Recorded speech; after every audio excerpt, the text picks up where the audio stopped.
He's brilliant, కానీ తరచూ బాగా టైర్డ్ అవుతున్నాడు. ఏం చేయమంటారు? 2 స్పూన్లు చాలు మీ సమస్యలు తొలగిపోవడానికి. Lion date syrup. ఇందులో ఐరన్, ఫైబర్, విటమిన్స్, ముఖ్యంగా రోగనిరోధక శక్తి ఎక్కువగా ఉంది. రోజు 2 స్పూన్లు లయన్ డేట్ సిరప్ గోరువెచ్చని పాలల్లో కలుపుకుని తాగొచ్చు.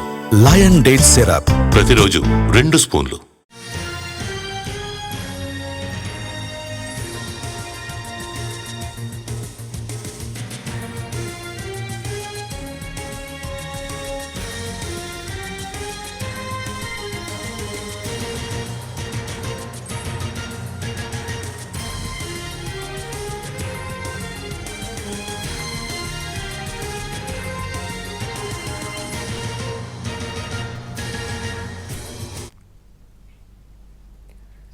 నేడు పోలీసు విచారణకు పుష్పరాజ్ హాజరు కానున్నారు.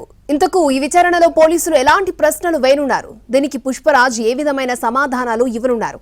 వీటన్నింటి కోసం లీగల్ టీంతో ఇప్పటికే చర్చలు జరిపారు బన్నీ. సంధ్యా థియేటర్ తొక్కిసలాట ఘటనకు సంబంధించి పోలీసుల విచారణ మరింత ముమ్మరమయ్యింది. ఇవాళ ఉదయం 11 గంటలకు విచారణకు హాజరు కావాలని అల్లు అర్జున్ కు చిక్కడపల్లి పోలీసులు నోటీసులు ఇచ్చారు. విచారణ సందర్భంగా పోలీసులు ఎలాంటి ప్రశ్నలు వేసే అవకాశముందే, వాటికి ఎలా సమాధానం ఇవ్వాలి అన్న అంశంపై లీగల్ టీంతో చర్చించారు బన్నీ.